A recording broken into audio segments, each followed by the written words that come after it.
Hello, everybody, and welcome back to another episode of a Chris Bartle's Album Club. Today we have the Battle of the Titans, two very known, very beloved albums, going up against each other. Very influential albums, too. So, these were randomly picked from a list of all selections, and, well, this is what we got. Sometimes we get the obscure albums against each other, sometimes we get the big ones. Today with me, I have Ben. What else can I say? Matthew. Everyone is gay. Fan. And Paper. Hi. Alrighty. Now, I've been teasing these guys all last week or so. I generated this pairing before the last one we did, and I've just been teasing. I said we got two big popular albums going against each other. Matthew has been just dying inside over this. So his fan. Everyone's just been, they're just, I don't know. They don't know what the two albums are. You, the viewer, knows because the thumbnail, but they don't know yet. Only I know. But I've been teasing them. So, before I announce albums like I usually do, I'm just gonna let everyone fire off a guess. The hints I've given them is just, it's two big albums. One's from the 20th century, one's from the 24th. They're very well-known Oh my bands, God. they're very well-known albums. Oh my God. Just, it's amazing that they're going up against each other. They're also both well-liked, appealed by at least some of the members of the Album Club. So we're starting with you, Ben. Do you have just any guesses? They're not anyone we've done before. I'm guessing Who's Next versus Demon Days? Okay. Matthew? There are a lot of picks that I was thinking up on my mind, but none of them were first time because, like, I was thinking maybe Fleetwood Mac's Rumors versus, I don't know, Nevermind by Nirvana, but we have already done Nirvana, and We did Fleetwood Mac before, too. yes.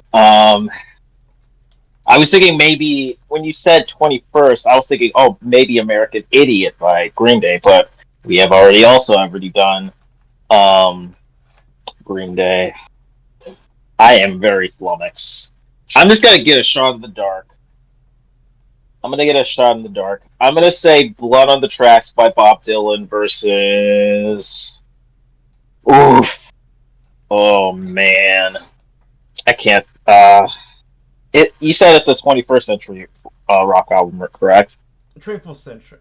I didn't say anything about genre. Oh, okay. Whoa, this is flummoxing. I'm gonna get a shot in the dark, and I know I'm wrong. I'm gonna say Gnarls Barkley, the one in 2006. I have no idea. I know that's not rock, but I legitimately have no idea. Well, luckily for you, Matthew, I never actually said a genre, so I never actually specified it had to be rock. It could have been hip-hop or country, or who knows. It's not country, film warning, but still, anyways, No. fan, take a shot.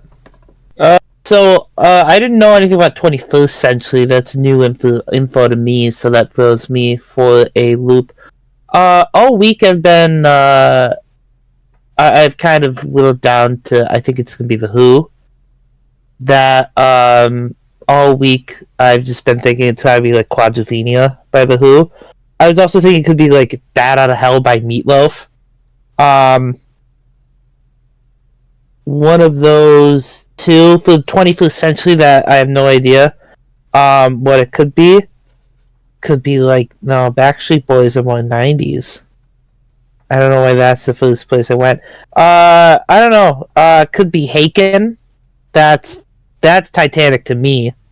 So there's that. I have no idea for the second one because that's new information I haven't thought of. So I'm gonna go with Haken for the second one, a band that nobody else here knows. Oh, white paper, you take a shot.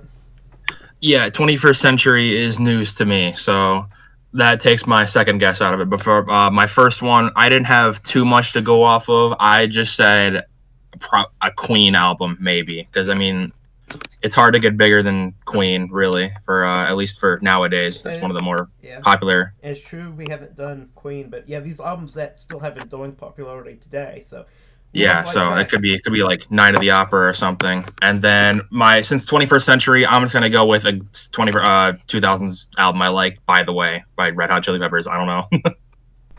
It is true that we've never done Red Hot Chili Peppers on the album club. Actually, kind of surprising we haven't gone around to them yet. But let's get it done. Let's see who it is. But now, it's on with that. But now I will actually reveal what the albums are. None of you, I will say none of you got the albums right. One of you got one of the bands right. Neither of you got the albums right. Oh my god. So none of you, only one of you got the right band. None of you got the album. Oh my god. So, today's albums are Paranoid by Black Sabbath. Wow! And Gorillaz by Gorillaz. Oh my god! You got the wrong album, Ben. Oh! I've heard both of these. I guess Chris hasn't announced. Wait, Gorillaz or Demon Days? This is Gorillaz. It's self-titled. Yeah, okay. Ben guessed Demon Days, which would have qualified for the hints as well, as a big album. But it wasn't that one. It was the first one. So yeah, this is the pairing. We're going on to initial thoughts, and we'll start with you, Ben. Yeah, I have heard both of these albums. I am somewhat more familiar, actually, with the Gorillaz one, but I have heard both of these albums, I think, more than once. We have definitely discussed Black Sabbath quite a bit on this channel. It's been a long time since we've done that, but, several years ago, we discussed them quite a lot on this channel for a very lengthy amount of time. So I think my opinions on Black Sabbath are pretty well known. I'm a big fan of this, especially the Ozzy Osbourne era of Black Sabbath. I like it. My mother does it. Of course. I would say my favorite song on here was Wall Pegs. Anyway, with Gorillaz, I'm even more familiar with that. I heard it even before I had heard Black Sabbath. I heard this album in 2018, 2019 for the first time. I'm very familiar with a lot of its songs. I'm not gonna say what my favorite track is right now because I am actually kind of undecided. But I think that there's a lot of excellent work on here, lots of excellent rapping and usage of default settings in the Casio. We can get into this more, but Damon takes this is Damon's big pivot, right, away from his Brawl days and the Britpop to in this album actually sometimes relatively minimalistic work with dance sounds or hip hop beats. I mean, of course, there was also a lot of work by Dill the Funky Homo Sapien on here that is also quite good. So I think that altogether this is a really good matchup. I'm glad we listened to both of these albums.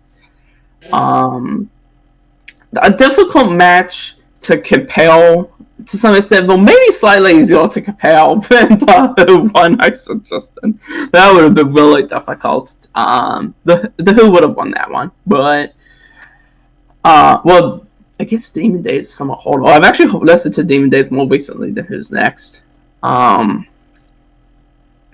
Yeah, altogether, I think that this is a really good, strong matchup. I see why you were teasing this, Chris. I am very familiar with both of these. Well, especially the Gorillaz, but both of these albums and both of these bands. Though, my knowledge of Black Sabbath past the first three albums is actually pretty weak, but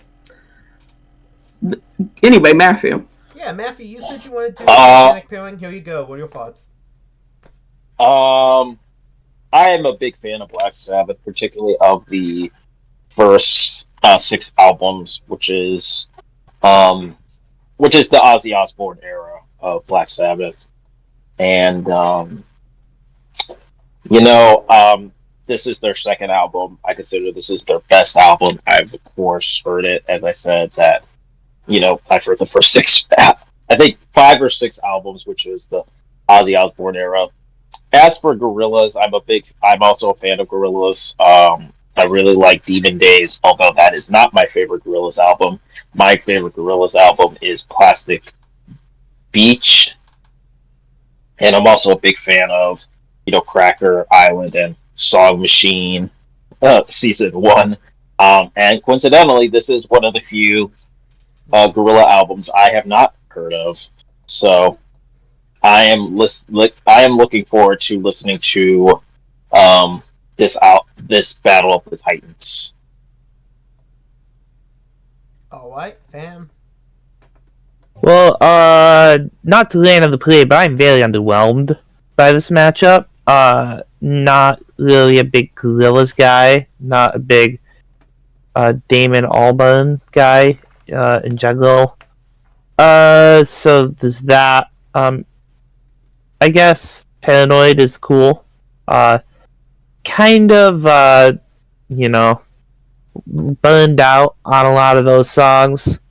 At least, War Pigs, Paranoid, Iron Man, especially Paranoid. I never have to hear that song again in my life. But, if memory serves me correctly, Electric Funeral is a cool tune, stuff like that. So, it's a matchup.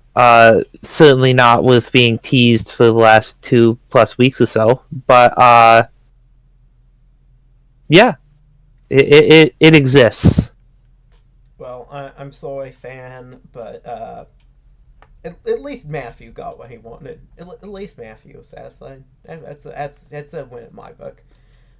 Paper. All right, so Gorillaz by Gorillaz. One of the first albums that I ever listened to all the way through. So I'm super excited to give my thoughts on that album. But I'm also just as interested on listening to the rest of Paranoid, because I've only heard the 3 songs everyone knows off of that album. So to hear the rest of it will be interesting. The other 5 tracks. Because apparently this is only an 8-track album, but I mean the longer songs, but still. So that'd be pretty cool. Alright, nice. We've got another person happy. That's good. Once again, sorry, fan, but everyone else seems to like this pairing. So I certainly like this pairing. I have this Black Sabbath album, Paranoid. Very good album, very good bass. A lot of the best songs on here, albeit not my favorite Black Sabbath song. That's Sabbath Play Sabbath, which is not on this album, but still, it does have a lot of really good songs. War Pigs, an Iron Man, and then Paranoid being kind of highlights. But really just very consistent album throughout. As for Gorillaz, I believe I've listened to Demon Days, their second album. I've not listened to this one before, although I think maybe I've heard some of the songs. I'm a little bit more underwhelmed by Gorillaz than the other non-fan people here. And by non-fan, I don't mean people who aren't fans of Gorillaz. I mean people who aren't, of that too, but I mean people who aren't fan from the album club. But it's good enough. I know it's only very popular, very influential, especially these days, and on younger people. It's not really my style of music, but it is pretty good. Obviously, one of these albums does lean towards my sort of music biases a lot more than the other, but still, it's very, very big. It's a Titanic album. This is the battle of Titanic albums. These albums both had a lot of influence. Black Sabbath, although this isn't their first album, it's their second one. They were both released very close together. They kicked off basically heavy metal as just kind of a movement, really. Obviously there was stuff before that was getting there, but but it really did lead to a lot of people getting into that scene and starting to do bands of their own, make music like that of their own. And Gorillaz, obviously, the production style, just their sound, all that stuff has had a lot of influence on very more modern music, kind of like electronic stuff. And yeah, so these are both very influential, very widely beloved albums. So it should be interesting to see how we vote. I have a feeling how this is going to go, but still, we're going to go listen to them. We're going to take a fair shot at it, and we'll be back with our thoughts, I guess. Anyone have anything else to say? Generals gathering in their masses, Just like witches witches, at black just like masses. masses. Alright, we're back now and have listened to the albums. The first album was Paranoid by Black Sabbath. And we're starting with you, Ben. What were your thoughts on this album? Yes. I thought that this is a very, very good album, though its A-side is much better than its B-side. I think that this album can be best defined as consumed by feel of visions of feel. I don't know if feel's the right word actually, but visions, nightmares of nuclear war, right, and of war in general. And to some extent, this might seem one straightforward, and then two odd, and then three reasonable again. So I'm going to walk through this briefly. So I think everyone knows about the Vietnam references in here, like war pigs, and it's kind of concerned with war, and generals that are black masses. I mean, thematically, it's not all that different. Unfortunate son, in some sense, even if musically it's very different.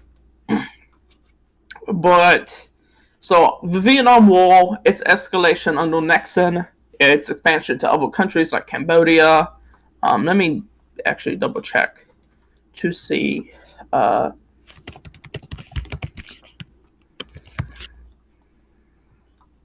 that times out here. Yeah, I mean, the bombing of Cambodia's first phase at least would have been already done by the time this was recorded, or at least started. Yeah. So that is obviously on the minds of these Brits when making the song War Pigs. And of course, the British relationship to the Vietnam War was not the same as America's, but the British did have some of their Commonwealth countries fighting it. Australia and New Zealand most notably, but really Australia. And there was feel, even though conscription had been ended in the United Kingdom not long before this, there was feel that the British would get sucked into that war. I think that was a quite reasonable feel, especially if it had spread to, say, Thailand, which, I mean, was a combatant in the war to begin with, or if it had spread down to the Malaysia area. I mean, there was a very brutal, sometimes it's classified as genocide, I don't know if it's the right word, very brutal purge of like 1 million communists in Indonesia in 1965.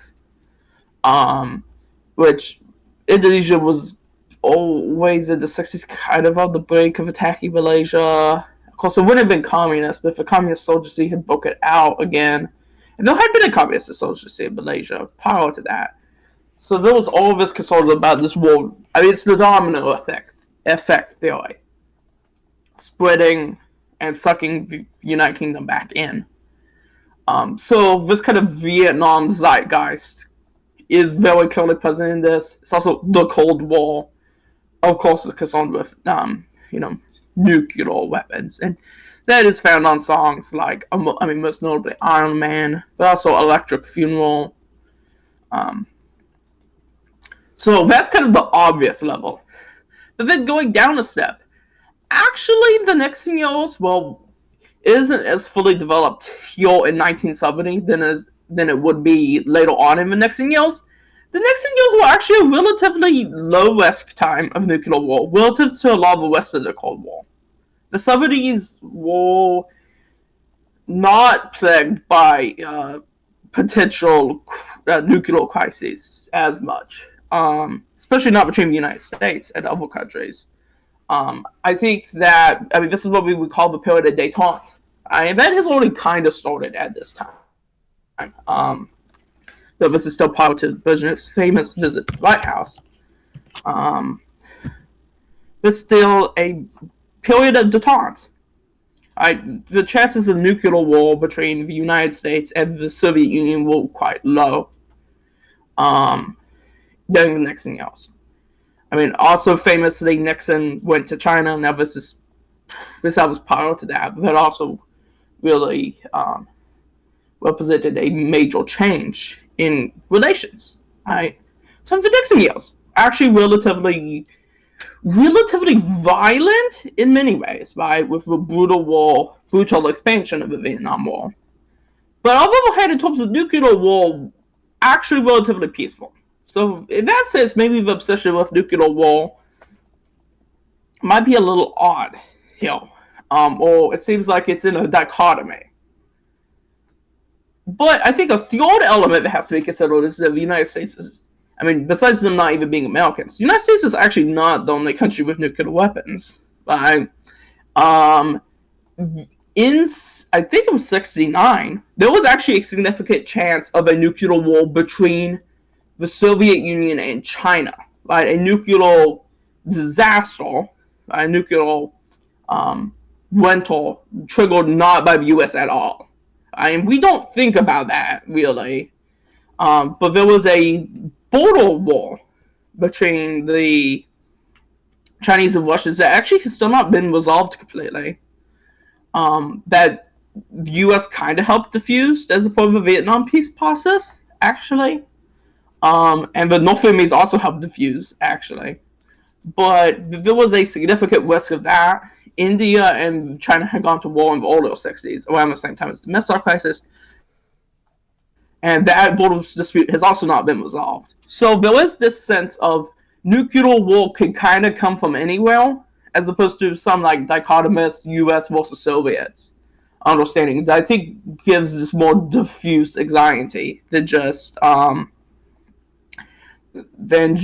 the kind of, or was the U.S.-Soviet relationship like? So I do think for consultants, from an American perspective, from an American foreign policy perspective, concerns about nuclear war in 1970 seem kind of like, like the U.S. isn't really doing anything. I mean, it is doing lots of provocative things in Southeast Asia, like horrible war crimes, but not. That really didn't have any risk of nuclear war on it. Unless, of course, there's always the fourth element, which is that Nixon sometimes was threatened to nuke Hanoi. I think that also has to be included, But, taking that as a bluff, which is an open question about how much of a bluff that was. But it seems to have mostly been. There was a reason for the real nuclear paranoia on this album. Still, even with Détente, even with the opening moves towards China. So, what does that mean for this album? I think that it means that the zeitgeist in it is somewhat more complicated. It cannot just be as easily reduced as that in some other Vietnam War era pieces, right? Because some with nuclear weapons. I mean, we've seen this on other songs like Winter Ships, but the way it's taken up in 1970 is kind of a distinctive vantage point, in my opinion. Anyway, to what songs I like the best. I liked War Pigs a lot. I've always liked the War Pigs. Paranoid and Iron Man, which are very famous ones. I also really like the song Electric Funeral. I thought Parent Caravan was kind of a nice respite on side one, but it was a little bit less remarkable in some sense. But it is a very good kind of space song. I think that worked quite well. So I don't know why I didn't say it was. I said it was not remarkable. In some sense, it is quite remarkable. in its contrast even. Finally, I mean, I think Fan will probably give more discussion of the instrumentation on here, of the guitar work of Tommy Iommi, for instance. We've discussed this before on this channel, though. But of course, the very early metal work, guitar work, and instrumentals more broadly on here was quite good. But I will leave the rest of that thought to Fan. But altogether, a great album. I give this like an 8.75. It's not perfect. I do think it does not drag to the end. I think that the side B is noticeably weak over side A, but it's not like horrifically so or anything. Side A is a 9, it's like an 8 or something. Or side A is like a 9.25, it's like an 8. So yeah, a great album.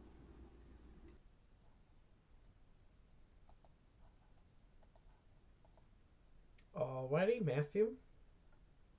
I thought this album was really good. However, it is very front loaded. The first side one is very much stronger than side two. It has the hits that everyone knows, like War Pigs, that was featured in the Oscar nominated movie Napoleon, as well as other stuff that we have heard throughout our lives. Also Paranoid, and of course Iron Man, which was featured in the first Iron Man movie. Everything, it's a well done album. Ozzy sounds like what you expect from a heavy metal album.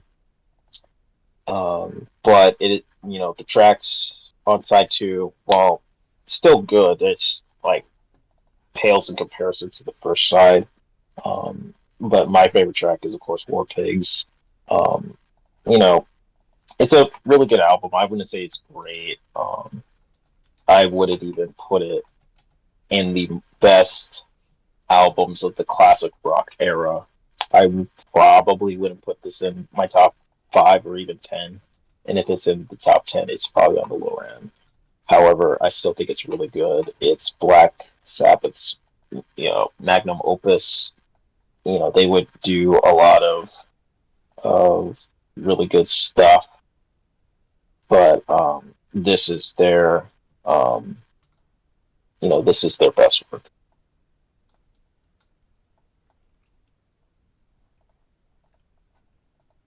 All right, Fan. Okay, so first and foremost, I think the first 50 seconds of War Pigs is like the best part of this whole record. It's all downhill from there. But seriously, that intro to that song is maybe my favorite part on the whole album. It's so awesome. I mean, of course, the song has some timeless riffs on it. Still influential to this day. I mean, Geezer Butler proving he's such an irreplaceable member of the band. Certainly musically. Although, of course, Bob Dylan, he is not. The lyrics aren't necessarily bad, but it's certainly writing about the Vietnam War and stuff like that. He is not necessarily going to be the voice of a generation. For those that don't know, Geezer Butler is the lyricist for the band, the bass player. Just in case you're like, why is he talking about the bass player being Bob Dylan? He is the lyricist. I mean, that's probably about how well I would do if I was writing lyrics and all of this, but like, I'm not Bob Dylan either. Of course, Paranoid, we all know the filler song, Last Minute. Tale as Old as Time. Hey, we need like 3 more minutes. Let's just fill something in there. And just write something quick in like 2 minutes. And then it becomes the band's biggest song, It's a Tale as Old as Time. Like I said, Pull Me Under by Dream Theater, Smoke on the Water, 2 other famous examples of that, just off the top of my head. Also, of course, War Pigs was supposed to be the title of the album.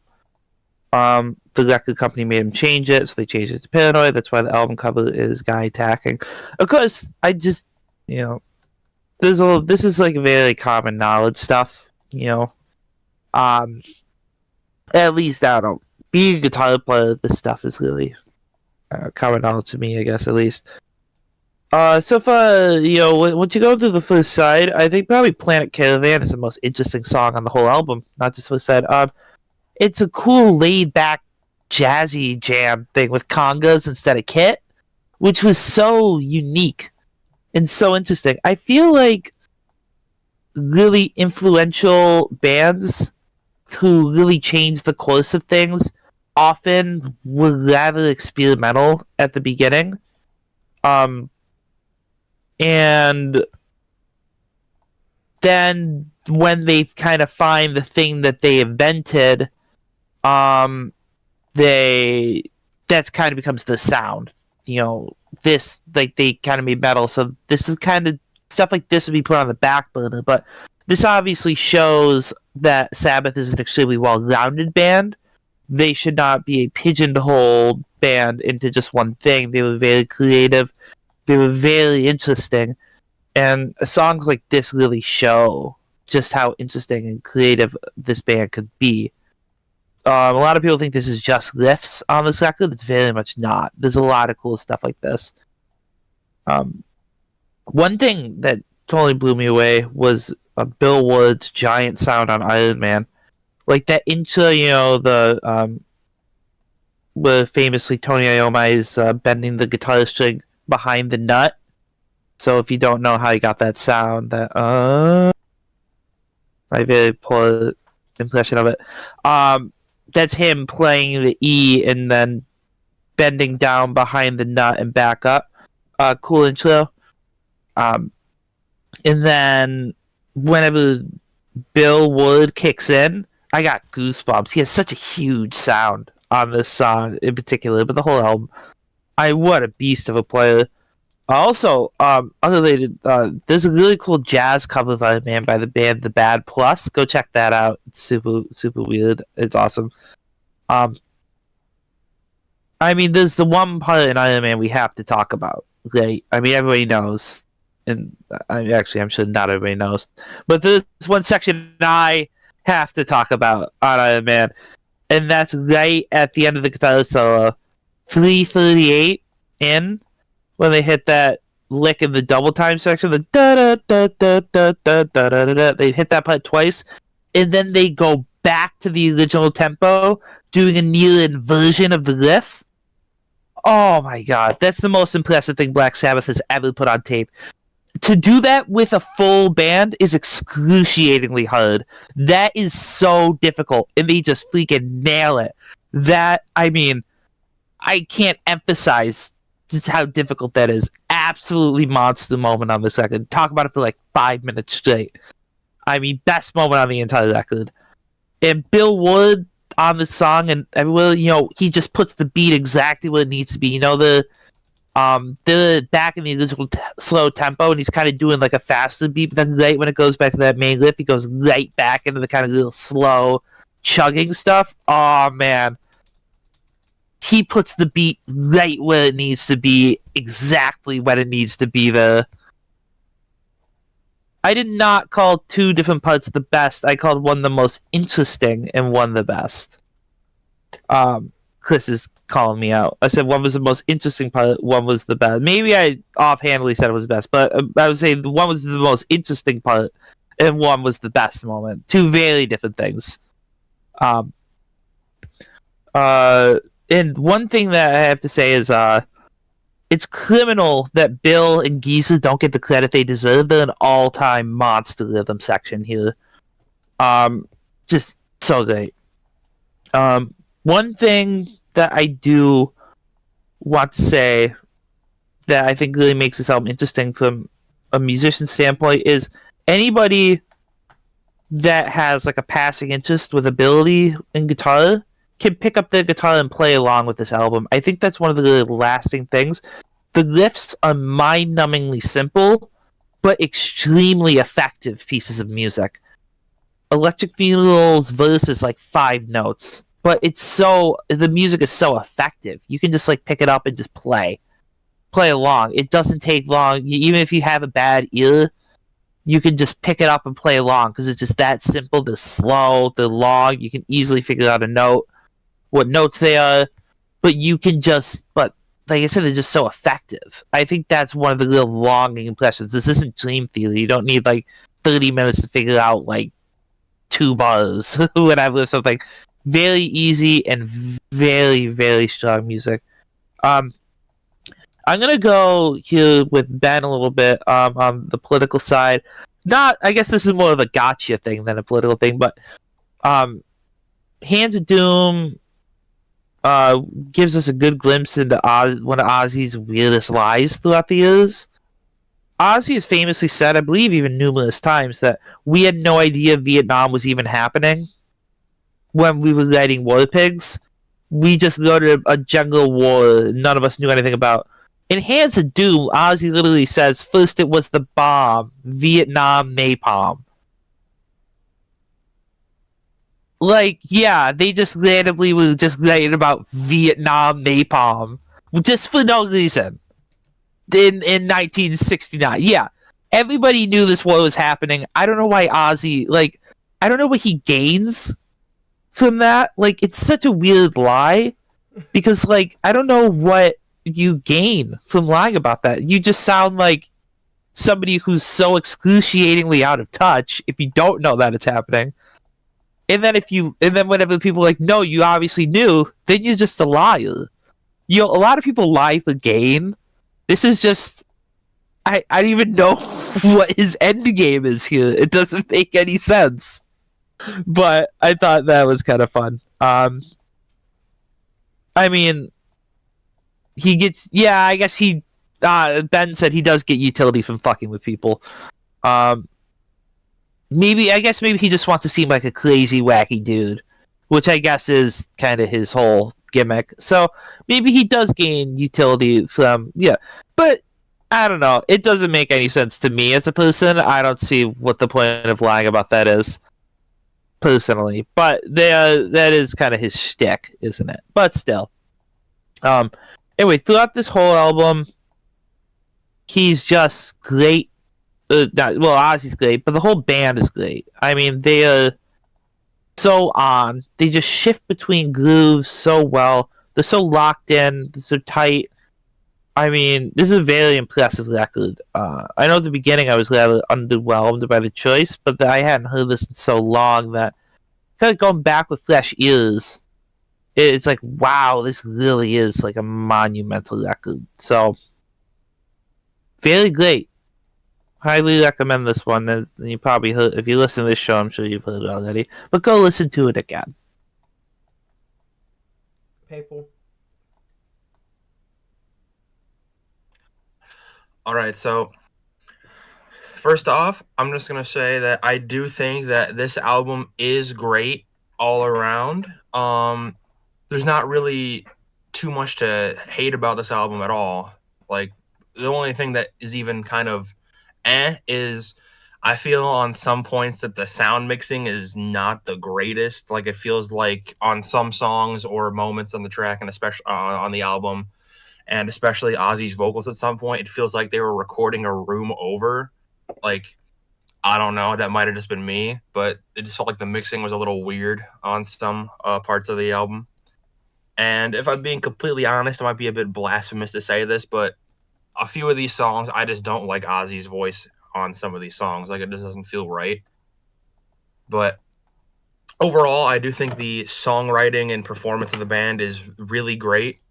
A lot of great moments on this album. A lot of just enjoyable riffs, enjoyable guitar work, enjoyable bass work, especially on Hand of Doom. I like just like the cut to like just a bass line for a few seconds. Like, that's great moments on that song.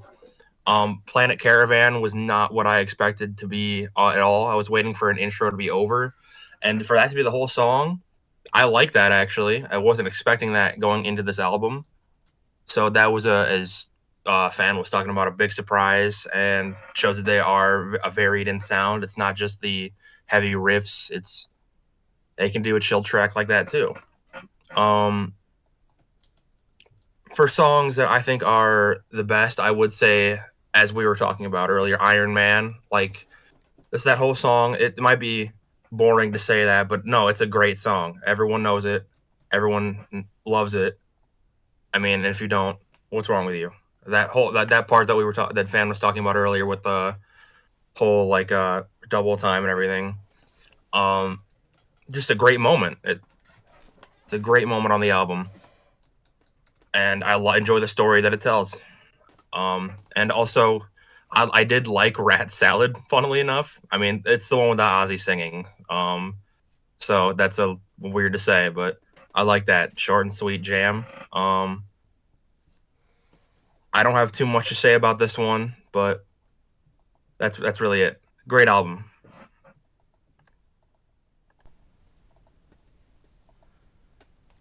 Alright, well, as for me, I enjoyed this album. As I think I said at the beginning of that opening, I own this album. Probably, give or take, Heaven or Hell, probably Black Sabbath's most consistent album. Although I'll be forced for, or probably fair game, for that. But, really good album. It has a lot of their kind of biggest, I don't know if I would say hits really, but best known songs, kind of the ones that live the best in the public consciousness and are considered kind of their all-time greats, you know. War Pigs, of course, Paranoid to an extent, although I do hear sometimes some fans of the band mixed opinions on that one. Iron Man, of course. There's lots of really good stuff though throughout. Though, I mean, I don't think there's a bad track on it. It's all, I think, pretty consistent. It is true it is front-loaded. War Pigs, Paranoid, and Iron Man are all, you know, on the first side. But you know, stuff on the next side: Electric Funeral, Hand of Doom, Rat Salad, Jack the Stripper, Fairy Swirl Boots.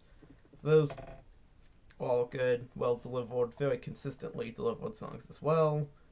I'm not sure I can say too much that Ben and Fan haven't already said, but yeah, I think it's a very good, very solid, very consistently good album. Sorry if I was a bit brief there, but people talked on this one for quite a while, so there's just a bit less I have that hasn't already been covered. The next album was Gorillaz by Gorillaz, and we're going back to the top, and we're starting with you, Ben. I also really like this album. I think that this is I think it's a more uneven album though than the Paranoid one is. But I still think it's a strong album with some strong songs. The songs that stood out to me, I mean, I've heard this album before, of course, famously Clint Eastwood, whose rap by Del the Funky Homo Sapien continues to live in my head rent free for, 5-6 years now. So, that is a good song. I do think that, it can be kind of silly, but there's a lot of fun lyrics in there. The idea of Del the Funky Homo Sapien being a ghost guiding the drummer is quite fun. I do think it is also worth wondering what the chorus that Damon sings is about. I ain't happy. I'm feeling glad I got sunshine in a bag. I'm useless, but not for long. The future is coming on. It's a good question what that means. It kind of sounds like maybe weed, but I don't know if I think that actually. It seems like it's an anticipation of something, right? Something that might be in a bag, like weed, but maybe not. I don't know. I would be interested in hearing other thoughts on that. This is actually something I've been thinking about for years. Because, there's not too much discussion of weed, but then maybe the ghost is kind of analogous for weed in some sense. I don't know. I would be interested in hearing other opinions on that. I also really like the song "Tomorrow Comes Today." That's a strong song. Another song I've known for many years. Um, I mean, the second best song on this is 192000. It also lives rent free in my head, especially lines like that the monkey is caught up in a conflict between his brain and his tail,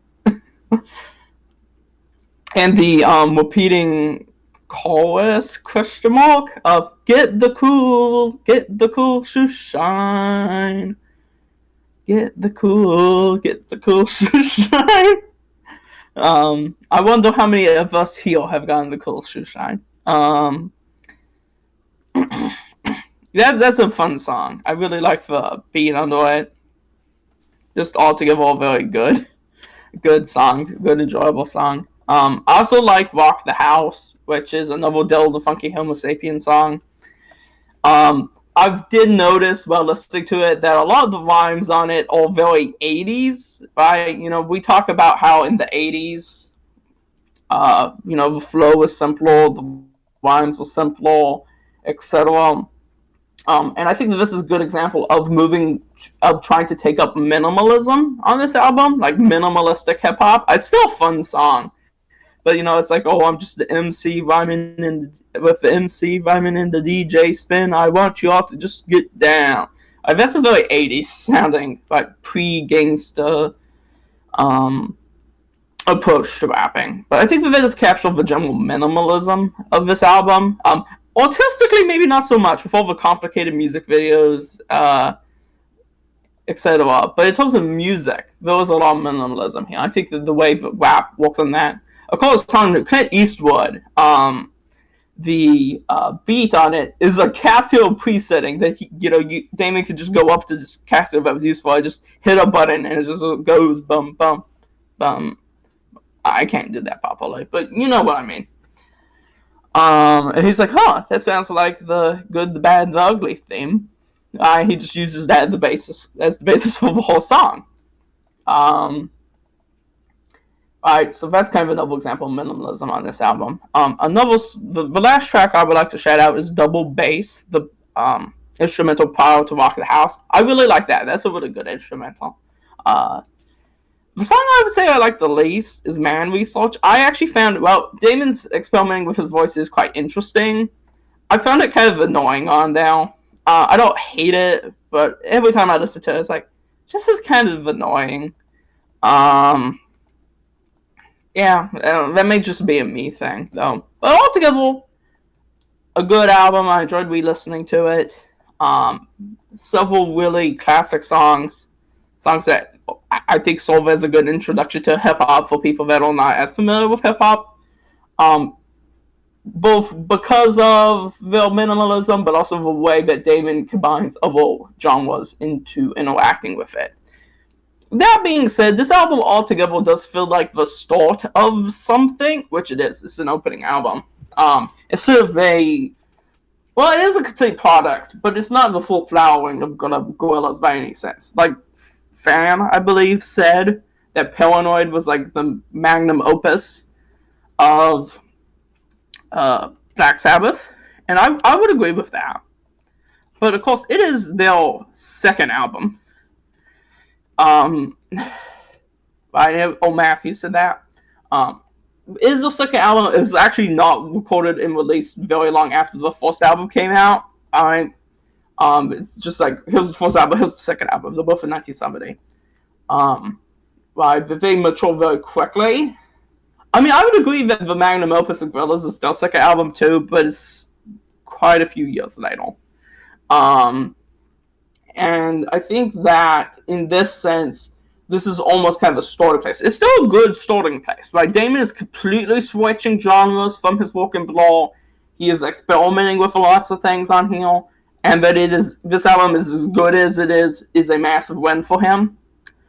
But I do think, relative to some of the later work of the Gorillaz, like Demon Days, Plastic Beach in particular, this album is more simplistic, less well developed. But altogether, I think still a good experience, and I'm glad that we listened to it. Matthew. I thought this album was good. The album that I was thinking about while listening to it was when we covered From Genesis to Revelation by Genesis, which is, as well as their debut album, in which it is a debut album. It doesn't have, it has, the big hit Clint Eastwood, which I think is the best song of the album. But it's very much like this is not their best stuff so far, which is fine because most bands and artists, they don't hit it out of the park at the first first record, which is it's just common. There's only few and far between times where, excuse me, an artist or a band hit it out of the park when they make their first record. And in comparison to Genesis, is that they produce better stuff afterwards. Probably a couple years later, Gorillaz did their magnum opus, which is Demon Days, which I think it's agreed that for those who have listened to much of the Gorillaz discovery, that is their best record. And I would also add Plastic Beach, which is my personal favorite Gorillaz-Album, and even stuff like Cracker Island and Song Machine Season 1 are not too bad, and I would consider better than this one. So it is very much a debut album. We're just kind of, it's not really safe, not necessarily safe, but it's very prototypical. It's very much this is the first steps of the band, and it kind of shows in those songs. Although none of them are bad, it's kind of this isn't the best that you could do, and you could do better, but doing a fine job as it is. So I would consider this a decent record. Fan. So I was very unimpressed with this album as a whole. Of course, Damon Albarn, famous of the band Blur, who were, of course, the inferior version of Oasis in both talent and record sales, as we all know. So, maybe that's why Damon decided to switch genres. Of course, also, at the end of the day, Britpop was kind of a dying genre in some regard, so that is probably more so why he jumped ship. But, just want to throw it out there, Oasis, much better than Blur and Gorillaz. So one thing I I've felt this for a while. I think people actually kind of like the idea of the Gorillaz more than they actually like them. I'm probably wrong. I mean, obviously, this is music people listen to. But as far as I'm concerned, I think it just seems like people like the idea of an animated hip-hop group. They like the idea of a cartoon-style group that, doesn't really exist. They like the art style and the aesthetic. That's one thing that they kind of enjoy. Because I listen to this and I can't really see why this album would be universally beloved. It's just kind of, it's very much kind of just kind of loops with Casio keyboards. I guess there's a debate going on if this is hip hop or not. I think that this is a hip hop record. Personally, I guess I'm not well versed in hip hop albums. Okay, but Matthew's saying it's not. Then, what would you say it is? If you don't mind me asking. No problem. I think that it definitely has hip hop elements. It does have rapping, and even more obviously in their next record they have Demon Days. They have a feature from one of the greatest hip hop groups of all time, De La Soul. But I wouldn't say this is hip hop. I wouldn't even say that this is per se rock.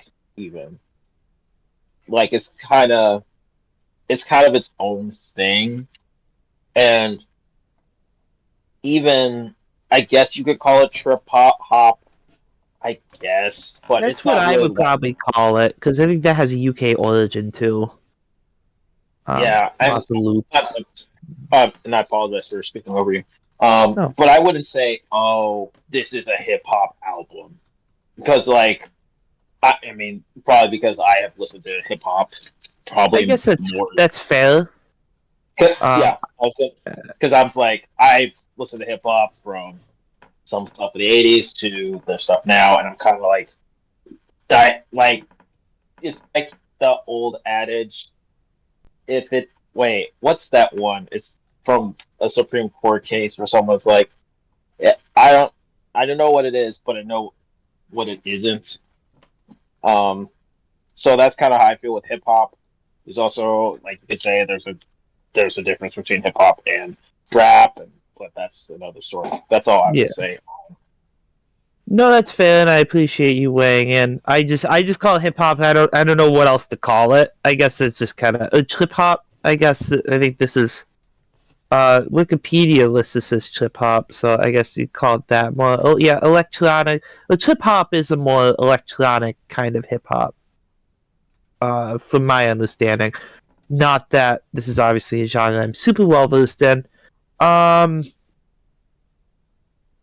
It's kind of very minimalist in certain aspects. I don't know. I don't really know what to call it. It exists. It's the Gorillaz. I guess that is one thing that they have is we can't really decide what it is. It is ultimately the Gorillaz. So if you want this sound, this is where you have to go.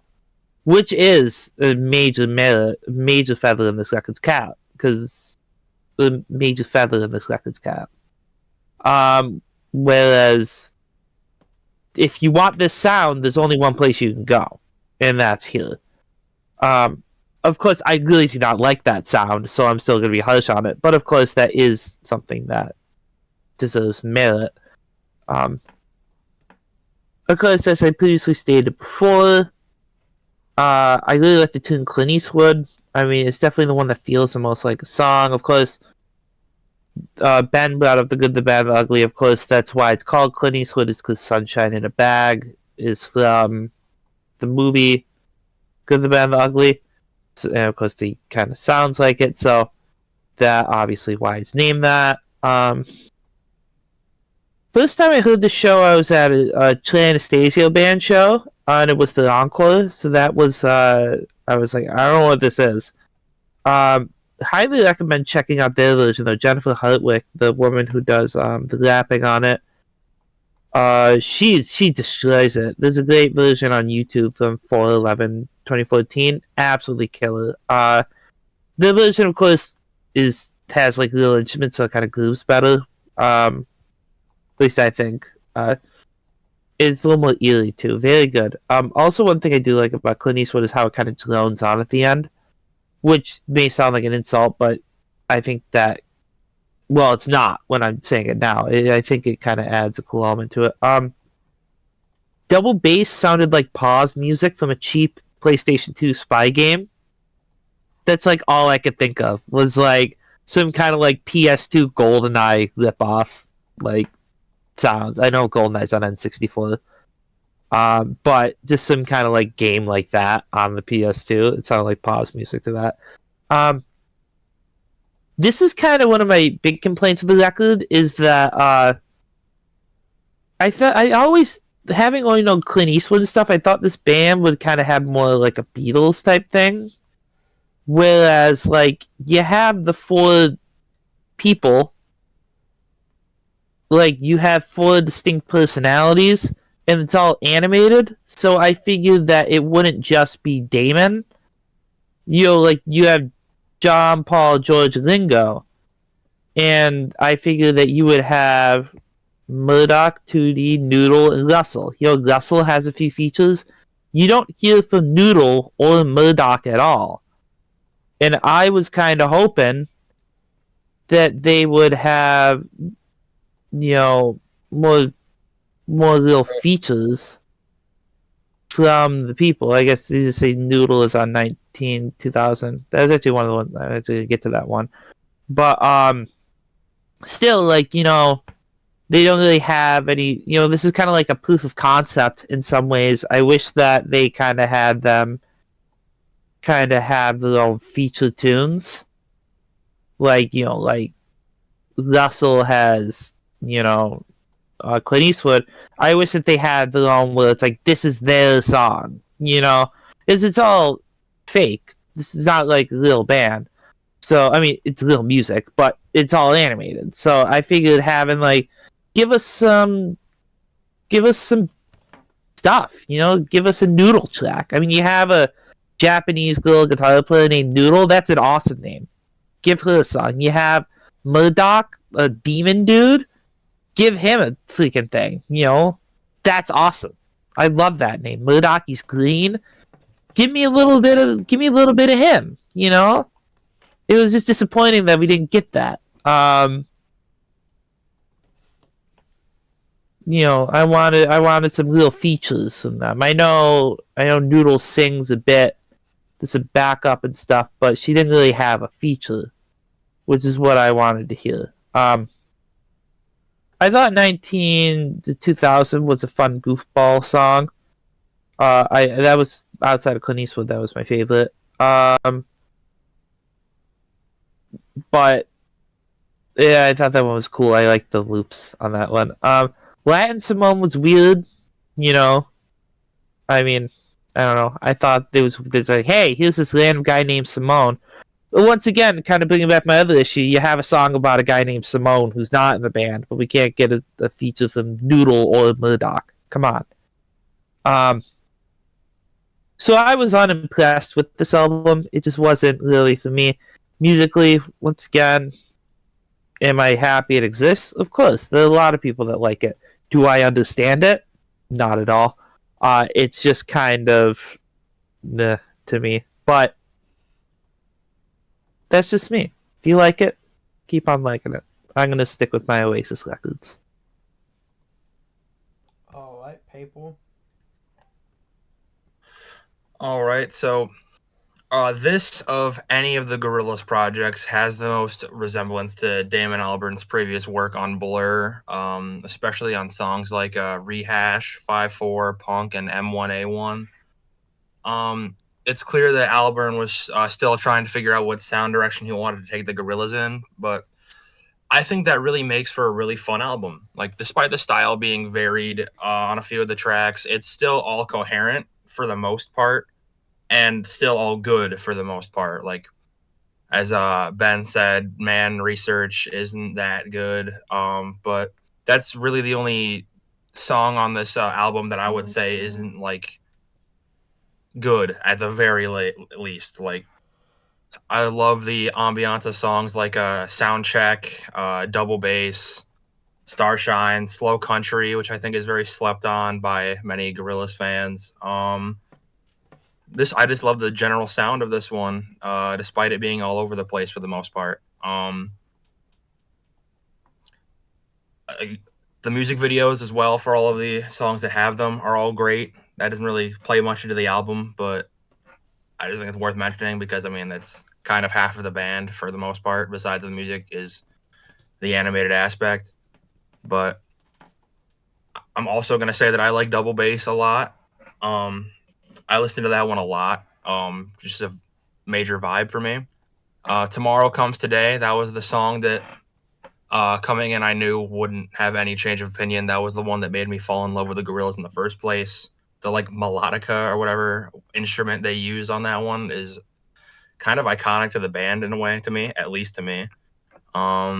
It's just a great song. Tracks that are kind of weird. M1A1. I think that one is half the song is a guy yelling, but it's fun to me. Again, like this album is kooky, and I like that. I like weird music, and I like this album.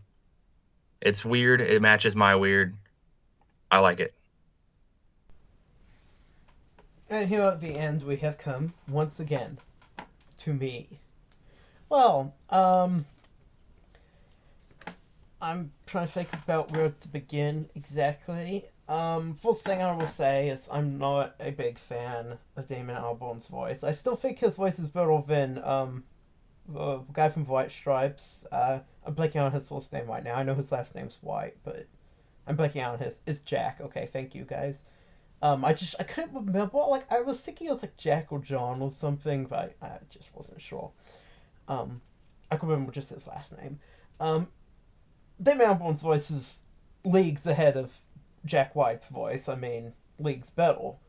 But his his voice still isn't great. It's a bit much. It's a bit strong. It's like I don't know exactly how to explain it. It's just like a song here or there. It's perfectly fine, perfectly good even.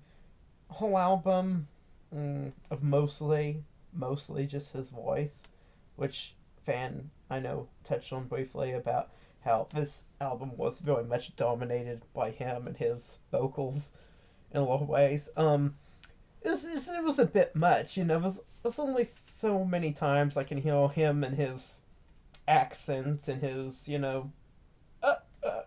of sound. I don't know how to exactly impersonate it, but it's just only so much before it gets kind of tired. It just gets,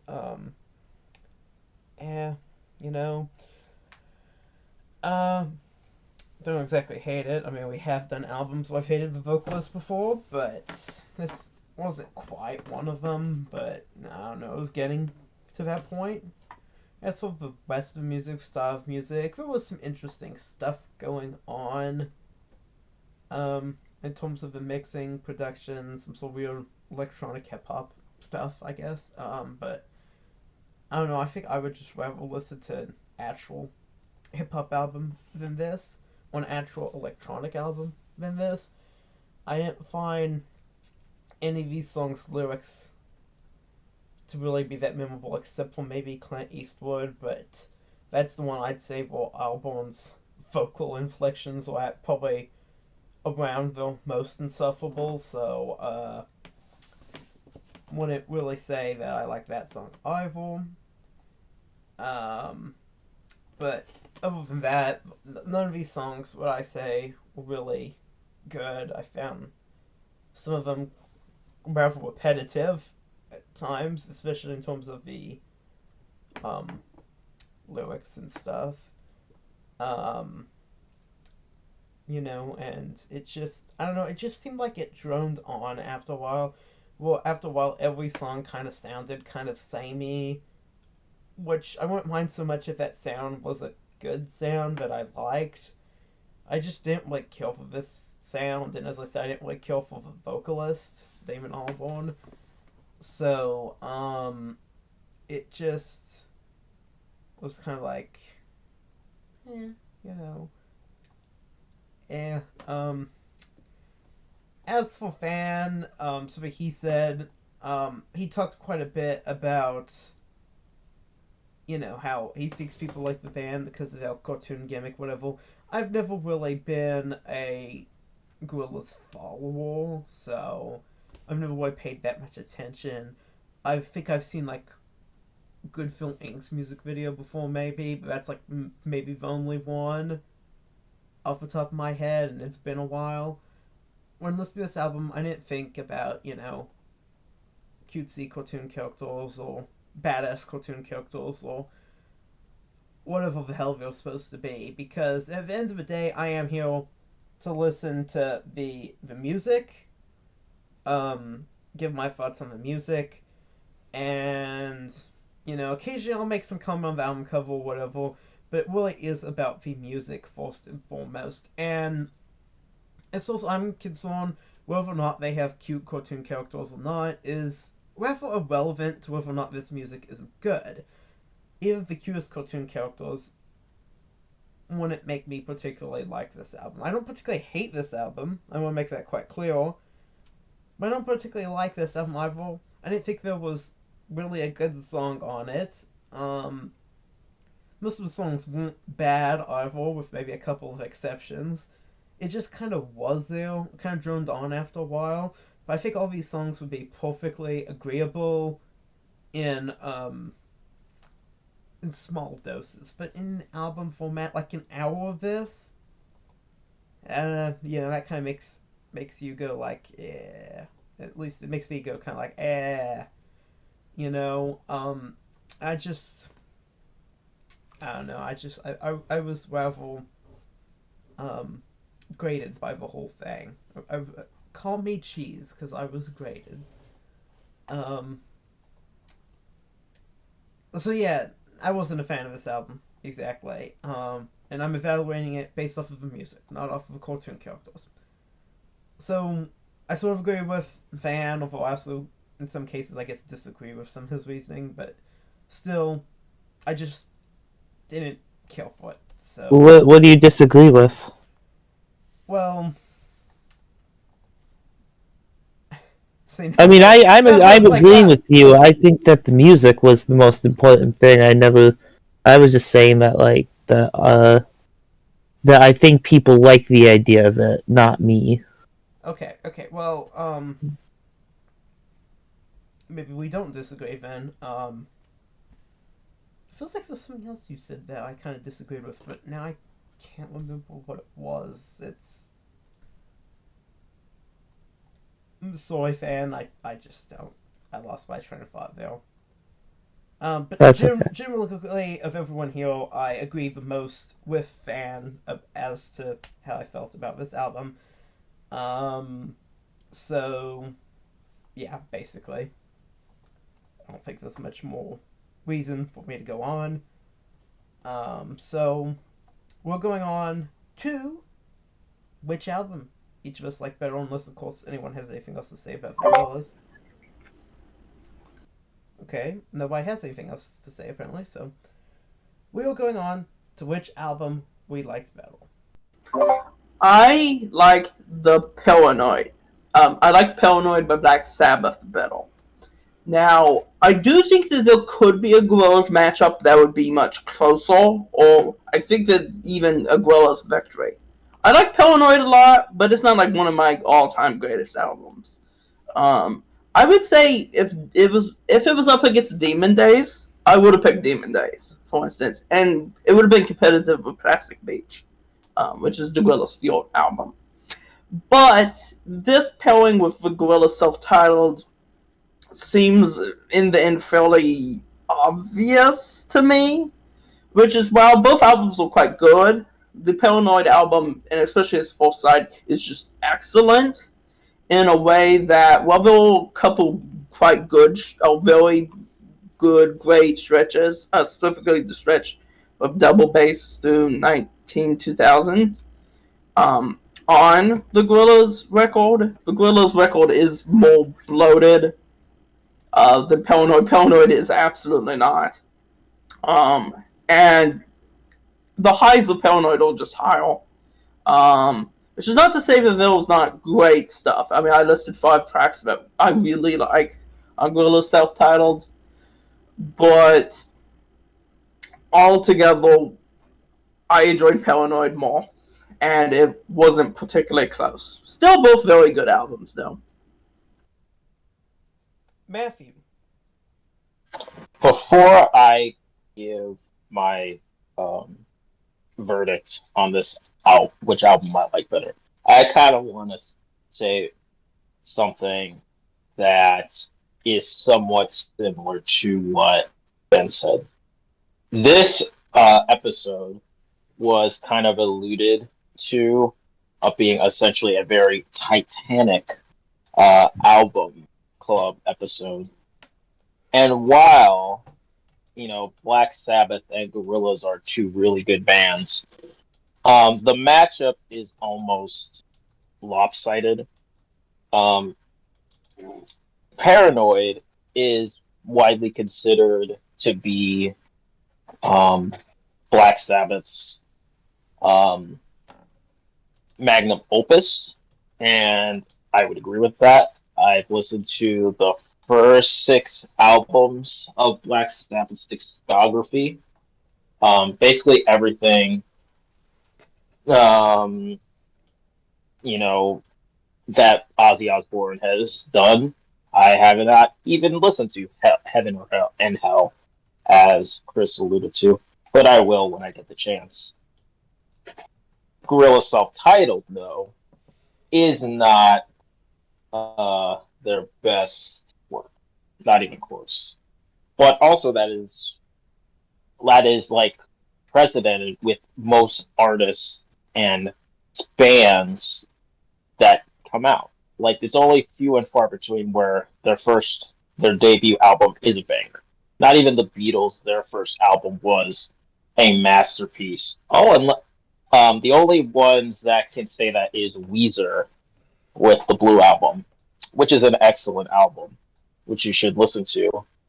And maybe you can argue Lauryn Hill, although she was already with, you know, um, the Fugees, but that is neither here nor there. Although I would say that I liked Gorillaz self-titled fair enough. I actually did like it more than the Beatles' first album because I feel like the Beatles didn't hit their peak until a Hard Day's Night, and they didn't actually get to this is the greatest band of all time until like Help and Rubber Soul. Now where's the verdict? I did enjoy Gorillaz self-titled. It wasn't close for me, and I picked the album that had a song that was featured in Ridley Scott's movie of a movie, Napoleon. So I'm picking Paranoid by Black Sabbath. Black Sabbath. Fan. I was on the fence until I was reminded of the inclusion of Napoleon, by Ridley Scott. It was really in the trailer. What can I say? Yeah, I mean that'll tip any album over the edge.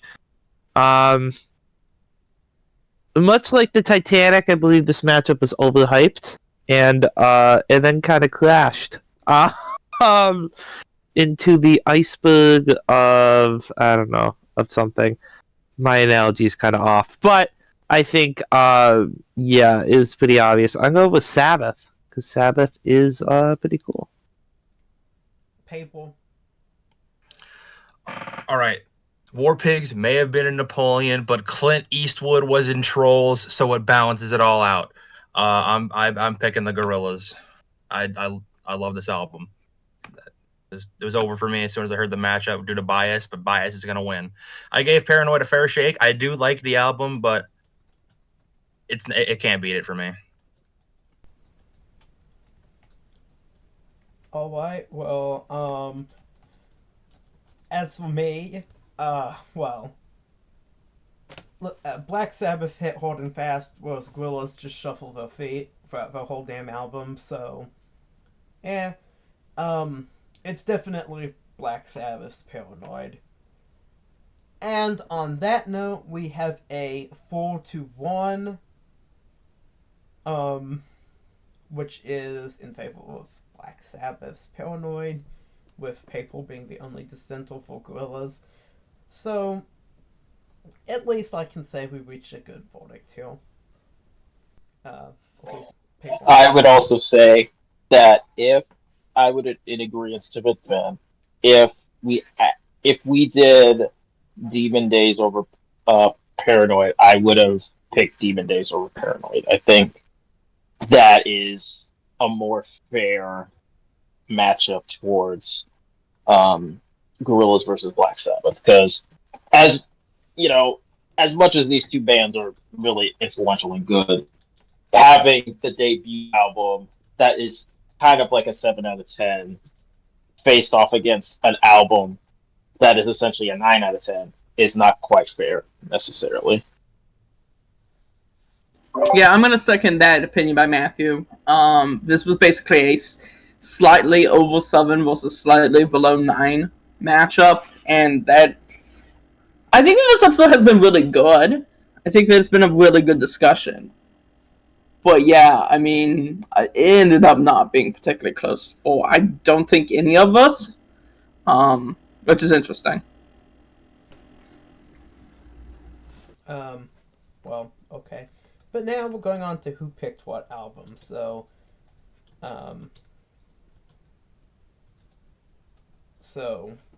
anyone want to guess who picked what album? I'm gonna say either Ben or Paper picked Gorillaz self-titled. Anyone else? I'm gonna guess that Matthew picked Paranoid. Yeah, I'm in agreement. Matthew probably picked Paranoid. Or maybe Chris could have picked Paranoid too. I guess it would have been. And probably Paper would have been picked Gorillaz. Well, you're all wrong, but you're also all almost completely right. Because we have had an unprecedented occurrence happen here today for the album club. Historically here on this channel, we have at times done albums that have been picked by more than one person, but it's only ever been up against an album that was picked by just one person. In this case, we have 2 albums that were picked by more than one person. Both these albums were picked by 2 people each. And, on top of that, there's no overlap. It's a perfect double. 2 people picked each album, which means in this pairing, each album, 4 different people picked the albums that we did. Each album was picked by 2 different people with no overlap. There's only one person who didn't pick one of these albums, and that was Fan. Right here. I knew it. Yeah, Fan didn't pick any of them. Everyone else picked something. And Fan's guesses and Matthew's guesses both were pretty much right. It was me and Matthew for Paranoid, and Ben and Paper for Gorillaz. So, that's it. That was interesting. I feel like there was obviously some matchups that it would have been maybe a little more obscure who picked what. But I think it's very interesting we got a kind of a perfect double, I guess, there. Each album was picked by 2 different people and there was no overlap between them. Now if only Fan had picked one of them, then that would have been really interesting. So yeah, that brings us to the end of another episode. Please be sure to like and subscribe. Ben? Oh, I was gonna say, now I can see why you thought it was Titanic. Now that I have information that it was a 2-2 split in terms of picks, it's like, okay, I see why Critical thinks this is Titanic, because more than one person picking the album is a good sign that it's an important album. Which is true. It's a sign that people want to do it. Yeah. So yeah, that makes sense. I mean, I do think that this was Titanic in some sense, in terms of all the good analysis. So yeah, I'll give it to you, Chris. Yeah. There we go. That was the final verdict. So, please be sure to like and subscribe. Thanks for watching. I'll see you in the next video. Have a great rest of your day.